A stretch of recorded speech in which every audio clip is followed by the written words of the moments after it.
पैसा कमाना ज़रूरी है, लेकिन उससे भी ज़्यादा ज़रूरी ये है कि आप अपना पैसा कहाँ रखते हैं। आप अपना पैसा बैंक में रखकर ये सोचते हैं हमारा पैसा ग्रो हो रहा है, लेकिन रियलिटी में आपका पैसा कम हो रहा है। आज के वीडियो में मैं आपको बताऊंगा आप अपना पैसा कहाँ इन्वेस्ट करें, एफडी में, आरडी में, म्यूचुअल फंड में या फिर स्टॉक मार्केट में, और किसमें कितना रिस्क है और कितना रिटर्न। तो शुरू करते हैं। सबसे पहले मैं आपको इन्वेस्टिंग का एक रूल बताता हूँ, जो है रूल ऑफ 72। रूल ऑफ 72 ये क्या बताता है? ये बताता है कितने साल में आपका पैसा डबल होगा। जैसे मान लो आप अपना पैसा स्टॉक मार्केट में इन्वेस्ट करते हैं और आपको सालाना 12% इंटरेस्ट मिलता है। तो 72 को 12 से डिवाइड कर दो, कितना आएगा? 6। यानी 6 साल में आपका पैसा क्या हो जाएगा? डबल हो जाएगा। अब अगर आपको 12 की जगह 18% मिले तो 72 को 18 से डिवाइड कर दो, आएगा 4। यानी 4 साल में आपका पैसा क्या हो जाएगा? डबल हो जाएगा। अब अगर आप अपना पैसा बैंक में रखते हैं तो बैंक में आपको कितना मिलता है? 3 से 4%। लेकिन इससे ज़्यादा तो इन्फ्लेशन ही है, 6 से 7%। यानी बैंक में आपका पैसा कम हो रहा है। बैंक में रिस्क की बात करें तो रिस्क इसमें नील के बराबर होता है। रिस्क क्या होता है? नील के बराबर होता है। अब अगर आप अपना पैसा एफडी में रखते हैं तो एफडी में कितना मिलता है आपको? एफडी में मिलेगा आपको 6 से 7%। लेकिन ये सिर्फ इन्फ्लेशन तक ही है, और इसमें रिस्क कितना होता है? रिस्क इसमें लो होता है। रिस्क इसमें कितना होता है? लो। सिमिलरली आरडी में भी आपको 5 से 6% इंटरेस्ट मिलता है, और ये भी सिर्फ इन्फ्लेशन तक ही है। और रिस्क इसमें भी क्या होता है? लो होता है। यानी यहाँ तक आपका पैसा ग्रो होता ही नहीं है, यहाँ तक आपका पैसा ग्रो हुआ ही नहीं। एक चीज़ यहाँ पर मैं ऐड कर रहा हूँ, वो है emergency fund. Emergency fund. Emergency fund. आपकी इन्वेस्टमेंट से पहले आपके पास एक इमरजेंसी फंड होना चाहिए। कितना होना चाहिए? आपकी 6 महीने का खर्चे का पैसा इमरजेंसी फंड में होना चाहिए, और इसको आप साइड में रख दो। इसको आप अपने एफडी या आरडी में रख सकते हैं। अब अगर आप अपना पैसा गोल्ड में इन्वेस्ट करते हैं अब अगर आप अपना पैसा गोल्ड में इन्वेस्ट करते हैं तो गोल्ड में आपको कितना मिलेगा? गोल्ड में आपको एवरेज 7 से 9% इंटरेस्ट मिल जाएगा। और गोल्ड जो होता है ये इन्फ्लेशन को बीट कर देता है। गोल्ड इन्फ्लेशन को क्या कर देता है? बीट कर देता है, और ये अच्छा इन्वेस्टमेंट माना जाता है। ज़्यादातर लोग ये सलाह देते हैं गोल्ड और रियल एस्टेट में इन्वेस्ट करो। और रिस्क इसमें क्या होता है? रिस्क जो होता है इसमें मॉडरेट होता है। रिस्क इसमें मॉडरेट होता है।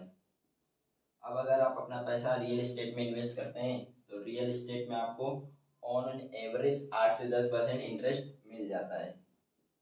रियल एस्टेट में अगर आप इन्वेस्ट करेंगे तो रियल एस्टेट में इंटरेस्ट आपको 8 से 10% का एवरेज मिल जाएगा। और रिस्क इसमें ये होता है कि इसमें आपको बहुत ज़्यादा कैपिटल चाहिए, बहुत ज़्यादा पैसा चाहिए इन्वेस्ट करने के लिए। अब अगर आप अपना पैसा म्यूचुअल फंड में इन्वेस्ट करते हैं तो म्यूचुअल फंड में ऑन एन एवरेज, अगर आप अपना पैसा म्यूचुअल फंड में इन्वेस्ट करते हैं तो म्यूचुअल फंड में ऑन एन एवरेज 10 से 15% इंटरेस्ट मिल जाएगा लॉन्ग टर्म में। लॉन्ग टर्म में ये आपको मिल सकता है। और रिस्क इसमें क्या होता है? रिस्क इसमें मीडियम होता है। रिस्क क्या होता है? मीडियम होता है। अब अगर आप अपना पैसा स्टॉक मार्केट में इन्वेस्ट करते हैं तो स्टॉक मार्केट में आपको, अगर आप अपना पैसा स्टॉक मार्केट में इन्वेस्ट करते हैं स्टॉक मार्केट में, तो इसमें आपको 12 से 18% इंटरेस्ट मिल जाएगा इन लॉन्ग टर्म। ये लॉन्ग टर्म में मिल सकता है। अब रिस्क इसमें सबसे ज़्यादा है क्योंकि रिटर्न्स भी इसमें सबसे ज़्यादा है। अब रिटर्न्स इसमें सबसे ज़्यादा है तो रिस्क इसमें सबसे ज़्यादा है। रिस्क इसमें क्या है? सबसे ज़्यादा है, क्योंकि रिटर्न्स भी सबसे ज़्यादा है। आपको ये समझना होगा, higher the risk higher the returns. जितना ज़्यादा आप रिस्क लोगे उतना ज़्यादा आपको रिटर्न्स मिलेगा। अब एक बहुत इंपॉर्टेंट कंसेप्ट है डाइवर्सिफिकेशन। देखिए, पैसा सिर्फ एक जगह रखना सबसे बड़ा रिस्क होता है। अगर आप अपना सारा पैसा एफडी में रख दें तो आपका पैसा सिक्योर जरूर है, लेकिन ग्रो ही नहीं हो रहा। और उसी तरह अगर आप अपना पैसा स्टॉक मार्केट में रख दें बिना सीखे बिना समझे तो वो भी गलती हो सकता है। इसीलिए ज़रूरी है कि आप डाइवर्सिफिकेशन को फॉलो करें। डाइवर्सिफिकेशन मतलब आप सारे अंडे एक टोकरी में मत रखो, अलग अलग टोकरी में रखो, जिससे एक टोकरी का अंडा गिर भी जाए तो पूरे अंडे का नुकसान ना हो। यानी आप अपने सारे पैसे को डिवाइड करो और कुछ परसेंट पैसे को आप गोल्ड में इन्वेस्ट करो, कुछ परसेंट पैसे को आप म्यूचुअल फंड में इन्वेस्ट करो, और कुछ परसेंट पैसे को आप स्टॉक मार्केट में इन्वेस्ट करो।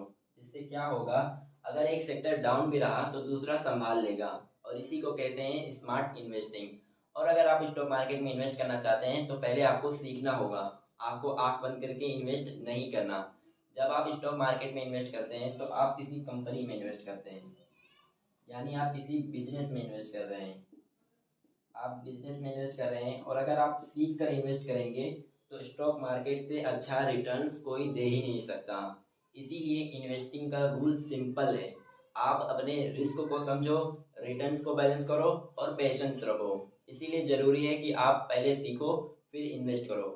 और अगर आप स्टॉक मार्केट में इन्वेस्ट करना चाहते हैं तो आपको एक डीमेट अकाउंट चाहिए। उसका लिंक मैं डिस्क्रिप्शन और कमेंट बॉक्स में डाल दूंगा, जिससे आप फ्री में अपना demat and trading account open करवा सकते हैं। और अगर आपको वीडियो वैल्यूबल लगा तो वीडियो को लाइक करो, शेयर करो अपने फैमिली एंड फ्रेंड के साथ। और अगर आपने अभी तक चैनल को सब्सक्राइब नहीं किया तो जल्दी से कर लो। कब करोगे?